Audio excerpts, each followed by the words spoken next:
So, ayan guys, sasagutin ko kayo habang nag-get ready with me ako.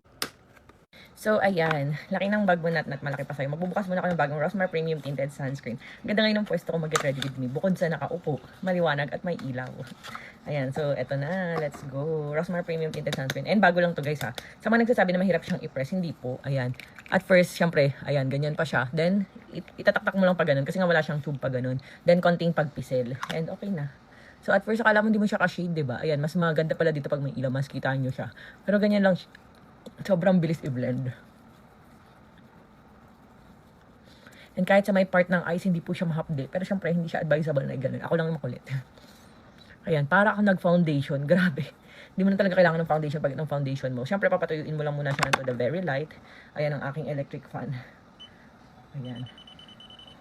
So, ayan, going back, sabi niya, ang laki daw ng bag ni Natnat, malaki pa sa kanya. Sa totoo lang, binili siya ng daddy niya ng medyo maliit na bag, na dihila. Pero kasi, ako kasi gusto ko talaga yung malaking bag. Ako talaga yung may gusto nun. Kaya kahit may bag na siya, binili ulit ko ng bagong bag. Kasi nga yun yung healing my inner child. Pero nung ako'y nag-aaral, ganun din yung bag ko. Kasi syempre, binibigay din ng mga magulang ko yung mga gusto ko sa buhay. Ang alam ko parang hanggang graders ako, ganun yung bag ko. Tapos ang naghihila-hila nun yung mga kuya ko. Tapos kapag hindi nila hinihila, sinusumbong ko sila kay Papa. Yari talaga sila, ganun. So, ayun lang naman yung story behind kung ba't ang laki ng bag ni Natnat. And sa mga nagsasabi na pahirapan ko daw yung anak ko kasi ang laki ng bag, hindi naman po siya magbubuhat nun. Kasi nga meron siyang mga kasamang kami. Ay, may kasama rin siyang yaya and bodyguards. May taga-buhat, pati nga si Natnat binubuhat. Ayan. So, wala namang mahirap doon dahil meron naman siyang taga-buhat. And hindi ko rin naman ipabubuhat yun sa anak ko.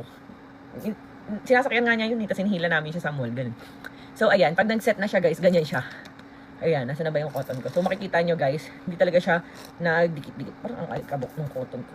Ay, hindi pa. Kala ko lang. So, ayan, hindi siya nadikit. Oh. Ayan, so wala siyang lagkit feels. Ganyan siya. Para ka nang nag-makeup. Di mo na kailangan mag-makeup. Pero syempre, get ready with me ang peg natin ngayon dahil nga bago yung aking vanity table. So, ayan. So, ayan, let's go. Magkilay muna tayo. Lubat na siya. Ay. Lubat ng aking ifan.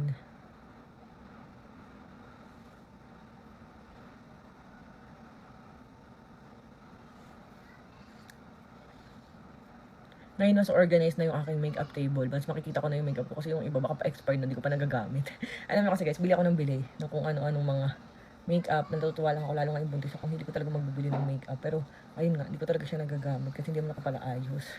Nag-ayos lang ako kagaya ngayon kasi meron tayong ipopromote na brand. Minsan napopost ko yun kasi sa TikTok ako nagbe-video nun para ma-save ko siya. Pero, hindi ko talaga siya, Hindi ko talaga siya ina-upload. Doon ko lang siya sinesave. So, ayan. Ang dami kong mga pinagbibiling bagong makeup. Charan! Bago pa. Meron pa siyang ganito. And ito, pinakamay ko lang. Ayoko kasi talaga nung mag-brush. Although marami rin naman tayo ditong brush. Ayan, ang Tevian pa nga ito binili ko. Kasi Heart Evangelista yan. Char. Ayan, try ko nga gamitin itong mga brush na pinagbibili ko. Uy, ang kapal nung nailagay ko. At maganda pala rin pag may brush. Ayun, parang na-blend siya mabuti. Ayan. And ngayon nga kasi inaaya ko yung asawa ko mag-IKEA kasi nga kakadaan sa aking TikTok ang dami kong gustong bilhin. Kahapon ko pa nga inaaya mag-IKEA. Ngayon natin glitters para shiny, shimmering, splendid. As you can see guys, ang nilagay kong base sa aking face is yung Rosmar Premium Tinted Sunscreen. And tingnan nyo, parang ako naka-foundation, diba? Ang cute lang. Ayan. Ano kaya magamit kong lippy ngayon? So, ito na lang muna. Ang aking, ayoko red na rin. Ito, ano ba to? Hermes. Yan.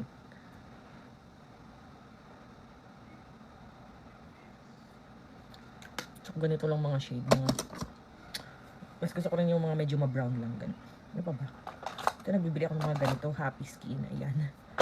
Pag kasi nagmumul kami, ang dami kong nakikita na something chururut. Ayan, so it's lady. Ayan, testingin natin. Dito gagawin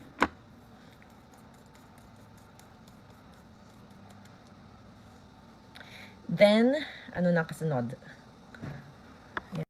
And, aking Hermes na shiny shimmering.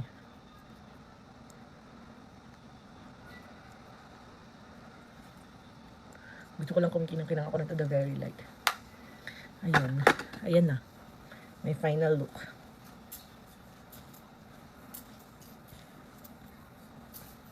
So, ayun guys, mag-check out na kayo. Ay, aking makeup, gumugulong.